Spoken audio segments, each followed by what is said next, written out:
Bulletin में मैं हूं साक्षी मिश्रा। सबसे पहले हमारी तरफ से और हमारी पूरी टीम की तरफ से आप सभी को नव वर्ष की हार्दिक शुभकामनाएं। आशा करते हैं कि आपका ये साल भी खुश रहे आप और आप स्वस्थ रहें और इसी तरीके से हमारे साथ में बने रहें। साल की शुभकामनाएं तो है ही, लेकिन उसके साथ में खबरों का फुल डोज भी हम लेकर आ गए हैं हर बार की तरह। और इस साल भी आपसे वादा करते हैं कि खबरें और सटीक जानकारी फिट इंडिया का सुपर हिट बुलेटिन आप तक पहुंचाता रहेगा। फिलहाल वर्ली सी फेस मुंबई में हमारी मौजूदगी, बारिश हो रही है, इससे जुड़ी हुई अपडेट भी आपको दिखाएंगे। नववर्ष की शुरुआत मुंबई वासियों के लिए बारिश के साथ में हुई है और तमाम कौन सी वो बड़ी देश दुनिया की खबरें, हर एक खबर जानने के लिए अगले 2 घंटे तक बने रहिए हमारे साथ।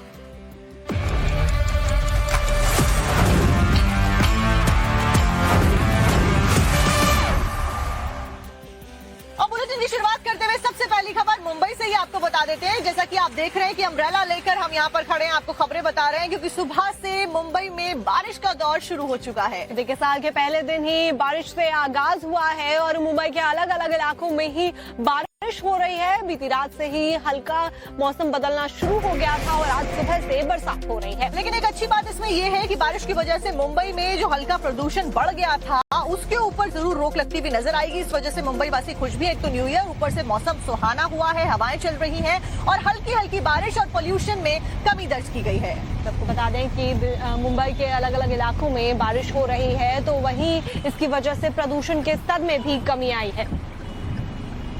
तो नए साल की पहली सुबह मुंबई में बारिश हुई। नए साल की बाद में जो लोग जश्न मना के घर लौटे हैं उनके बीच में भी खुशी देखी जा रही है, क्योंकि बारिश की वजह से अलग अलग इलाकों में प्रदूषण का स्तर भी बहुत कम हो गया है। बीते दिन भी बहुत ज्यादा पोल्यूशन था जो कि अब कम देखा जा रहा है। देखिए, नया वर्ष है और ऐसे में कुछ लोग तो पार्टी करते हैं, सेलिब्रेट करते हैं, लेकिन देश के ज्यादातर लोग मंदिरों की तरफ रुख कर रहे हैं और आस्था का सैलाब नए वर्ष में देखने को मिल रहा है। तो 2026 का आगाज एक नए तरीके से इस बार होता हुआ नजर आया है। एक नया पैटर्न इस बार देखने को मिला। वो पैटर्न ये है कि इस बार पार्टी करने से ज्यादा संख्या में लोग जो है वो तीर्थ स्थलों की तरफ जाते हुए नजर आए। आपको बता दें कि नए साल से पहले मंदिरों में आस्था का सैलाब नजर आया।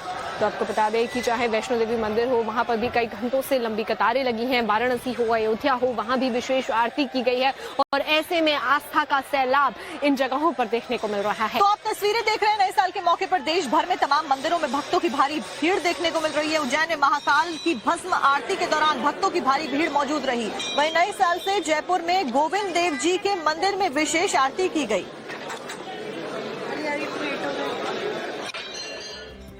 वहीं नए साल की शुरुआत के लिए भारतीय महिला क्रिकेट टीम की तमाम जो खिलाड़ी हैं हमारी, वो उज्जैन की महाकाल की आरती में शामिल होती हुई नजर आई। तो ऐसे में वहां पहुंचकर उन्होंने बाबा का आशीर्वाद लिया और भक्ति वहां पर दिखाई दी।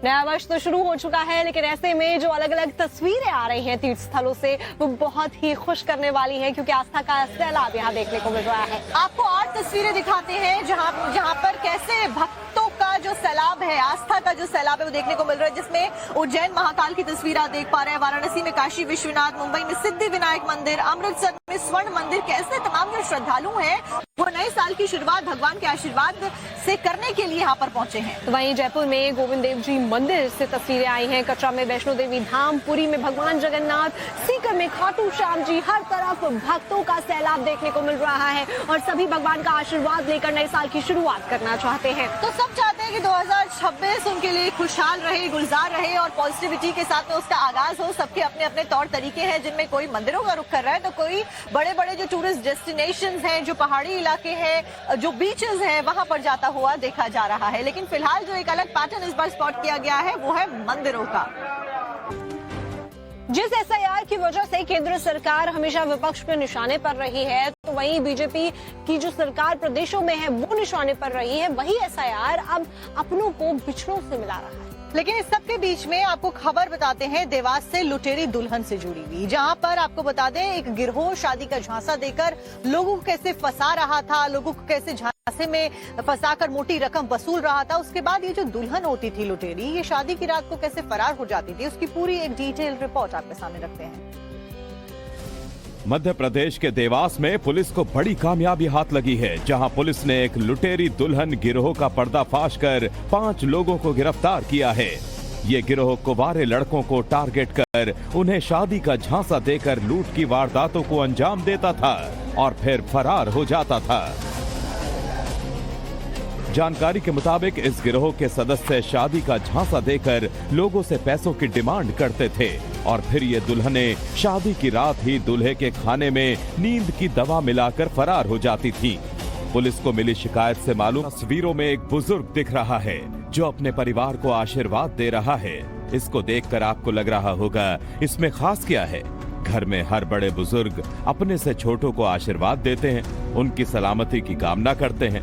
लेकिन ये वीडियो देखने में जरूर साधारण लगे, पर इसकी जो इनसाइड स्टोरी है वो काफी हटकर है, जिसने इस पल को काफी यादगार बना दिया है। दरअसल ये बुजुर्ग जो अपने परिवार के बीच खड़ा है, वो 28 साल बाद अपने घर लौटा है और अपने परिवार वालों से मिल पाया है। और ये सब मुमकिन हो पाया है बंगाल में चल रहे SIR की वजह से।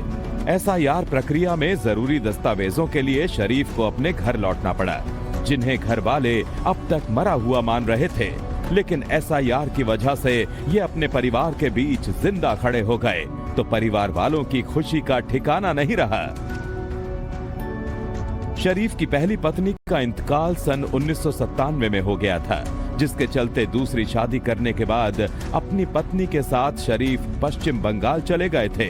कुछ समय तक तो उस समय परिवार से संपर्क रहा, लेकिन धीरे धीरे वो संपर्क टूट गया, जिसके बाद परिवार के लोगों ने शरीफ के बताए गए पश्चिम बंगाल के पते पर जाकर भी उन्हें ढूंढने की कोशिश की। लेकिन जब कुछ पता ना चला तो परिवार वालों ने शरीफ को मृत मान लिया। लेकिन जब बंगाल में SIR की प्रक्रिया शुरू हुई तो शरीफ को दस्तावेजों की जरूरत हुई, तो उन्हीं कागजातों के लिए अपने घर मुजफ्फरनगर पहुंच गए। और जब 2.5 दशक बाद शरीफ को देखा तो घर वालों को आंखों पर विश्वास नहीं हुआ। बताया जा रहा है कि शरीफ अपने डॉक्यूमेंट लेने के बाद वापस बंगाल चले गए हैं। पुलिस वालों के पीछे महिलाओं के कपड़ों में मुंह छिपाकर चल रहे ये बदमाश आर्म्स एक्ट, मारपीट, हत्या की कोशिश, धमकी और घरों पर पत्थरबाजी के आदतन अपराधी हैं, जिन्हें गिरफ्तार कर पुलिस ने महिलाओं के कपड़े पहनाकर सड़क पर इनका जुलूस निकाल रही है। पुलिस की गिरफ्त में इन अपराधियों के नाम जावेद, मजीद, आजाद, समीर खान और कार्तिक हैं, जिन्हें पुलिस ने चाकूबाजी के मामले में गिरफ्तार किया है। वहीं इनके पास से पुलिस को अवैध हथियार और कई धारदार हथियार भी बरामद हुए हैं। हमने 2 अपराधियों को, जो कि आतंक अपराधी हैं, सेंसिंग के, चाकू के माध्यम से अपराध करने के, लूट के, डकैती के, और इनके खिलाफ पुलिस ने सख्त कार्रवाई करते हुए मैसेज देना चाहा है कि अपराधियों को उनकी भाषा में जवाब दिया जाएगा। इन आरोपियों की गिरफ्तारी के बाद पुलिस ने पहले तो इन्हें महिलाओं के कपड़े पहनाए और फिर सड़क पर इनका जुलूस निकाला, जिससे समाज में संदेश दिया जा सके कि नारी सम्मान से खिलवाड़ करने वाले और आपराधिक प्रवृत्ति के लोगों को बख्शा नहीं जाएगा। देश भर में ही लोग अपने परिवारों के साथ में, दोस्तों के साथ में न्यू ईयर का जश्न मनाते हुए नजर आए हैं, लेकिन जो रेलवे स्टेशन पर मुसाफिर थे उनका भी जोश बहुत हाई था। ऐसी तस्वीरें मुंबई के CST से आपको दिखाने वाले हैं, जहां पर हजारों की संख्या में लोग कैसे एक साथ में इकट्ठा होकर न्यू ईयर का जश्न मनाते हुए नजर आए। क्या कुछ नजर आ रहा, आप देखिए।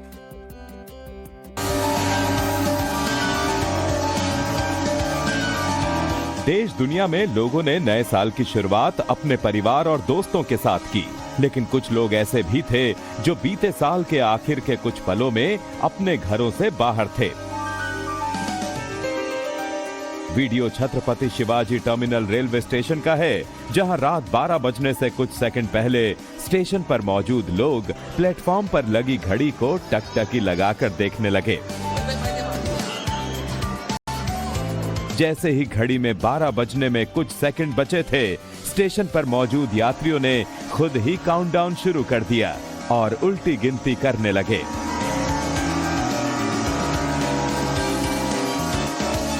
जैसे ही प्लेटफॉर्म पर घड़ी के टाइमर ने नए साल में एंट्री ली, लोगों ने जोश के साथ नए साल का स्वागत किया और एक दूसरे को शुभकामनाएं दी।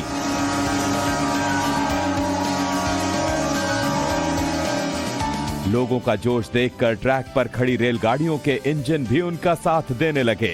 हर साल के ट्रेडिशन की तरह इस बार भी एक साथ हॉर्न बजाने लगे और नए साल को सलामी दी।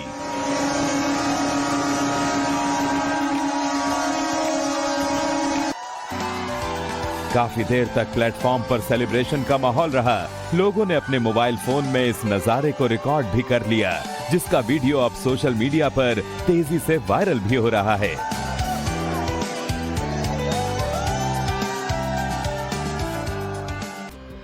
और अब बात कर लेते हैं बीएमसी चुनावों से पहले सियासी सरगर्मी की। संजय निरुपम का जो ठाकरे ब्रदर्स है उनके ऊपर एक आरोप सामने आया है और उन्होंने निशाना साधते हुए कहा है कि ठाकरे ब्रदर्स को उर्दू पसंद है। तो ऐसे में उनकी तरफ से कहा गया कि ठाकरे बंधु उर्दू पसंद करते हैं और दरअसल ये हुआ इसलिए है क्योंकि जो वार्ड मेंबर है उनका एक पोस्टर है और पोस्टर के ऊपर उर्दू में लिखा हुआ है। मेघना मानी के पोस्टर में उर्दू छपने की वजह से संजय निरुपम ने ठाकरे ब्रदर्स पर ये तंज कसा है। सोशल मीडिया पर उन्होंने लिखा कि ठाकरे बंधुओं को उर्दू पसंद है, हिंदी से नफरत है। आगे उन्होंने ये भी लिखा कि शिवसेना प्रमुख इन्हें स्वर्ग से श्राप दे रहे होंगे। तो महाराष्ट्र में हिंदी को लेकर जो वीडियोस थे वायरल हुए थे, उसी को लेकर फिलहाल यहाँ पर तंज कर। और अब आपको पंजाब के अमृतसर के एक मैरिज हॉल की तस्वीरें दिखाते हैं, जहां पर वाद विवाद इतना बढ़ गया कि दो पक्ष एक दूसरे के खून के प्यासे बनते हुए नजर आए। लेकिन आखिरकार ऐसा हुआ क्या था कि मैरिज हॉल के अंदर ये दोनों पक्ष एक दूसरे के खून के प्यासे हो जाते हैं। आप देखिए। ਆਏ ਨਾ ਕਵਾਓ ਮੈਨੂੰ ਮੇਰੇ ਤਿੰਨੇ ਮੌਤ ਦੇ ਮੂੰਹ ਚ ਲੰਡੇ ਆ। ਕਿੰਨੇ ਜਣਿਆਂ ਤੇ ਗੋਲੀ ਲੱਗੀ ਜੀ? ਕੀ ਆਏ